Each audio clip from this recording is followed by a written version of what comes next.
Раката таму. Да. Да. И устата. Раката таму. И устата. Јас сум должен да одговорам бидејќи овдека има јавност. Обвинувања за некрофилија, но и кој тоа сака да печали партиски поени на туѓа несреќа, а кој сака да избегне одговорност. Пратениците од власта и опозицијата во остра расправа, откако претседателот на Комисијата за политички систем и односи меѓу заедниците Љупчо Пренџов не сакаше да ја стави на дневен ред точката која бараше дуј за иницијативата за надзор на расправа за селективниот пристап во истрагата за трагедијата во Кочани. Во интерес на демократијата, која што никогаш е немала во ова собрание како што има сега, јас моментално после неизгласување на дневниот ред ќе беше и поделника, затворам седницата, нема седница, нема дневен ред, не.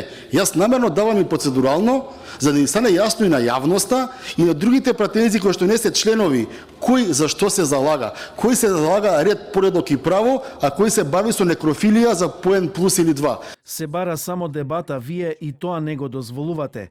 Чудно како Коцевски, кој имаше стомачни вируси, сега е добар да ви ја води истрагата. Имаме право на дебата и ќе ги искористиме сите средства кои ни стојат на располагање, ако треба и со иницијатива со 15 пратеници. Со ваков тоталитаризам, ако не дозволите пратениците да дебатираат, тоа ќе го сторат албанците. Расправата продолжи во вид на процедурални излагања, откако своите ставови и предлози ги изнесоа и СДСМ, кои посочија дека немаат ништо против да се отвори дискусија и за Бесатранс, Ласкарц, модуларната болница, но како што рекоа, ако веќе се отвараат овие предмети, еднаш за секогаш да бидат затворени. Партиите од власта пак обвинуваат дека сите овие настани се последица на лошото владење на претходните владини коалициски партнери.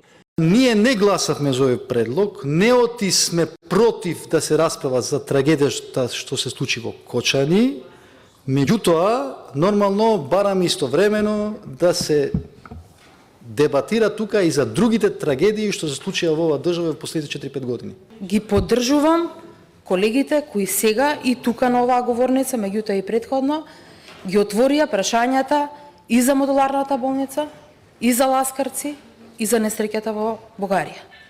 И јас се сложувам дека и тоа се теми на кои треба да ги отвориме овдека во собранието и треба да дискутираме.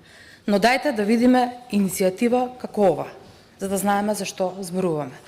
Ако треба подпис, ако ви треба поддршка, ако ви треба глас за отварање на тие теми, мојот глас го имате во интерес на вистината, отварање и нивно затварање еднаш за секогаш. Модуларната болница ве подсети колегата Халил Снопче. Па вие кворум не правевте. Сега сте опозиција и ви одговара. Знаете вам што не ви одговара? Вие сакате од това да повикате на етничка поделеност во општеството. Ако има закон, законот подеднакво важи за сите. И покрај толку процедурални забелешки, седницата на комисијата заврши без епилог, односно парламентарното мнозинство не дозволи иницијативата да се најде како точка на дневен ред со образложение дека истрагата се уште трае. Ваква дискусија би можело да се толкува дека на некој начин може да влие и врз самата истрага, но институциите кои работат на истата.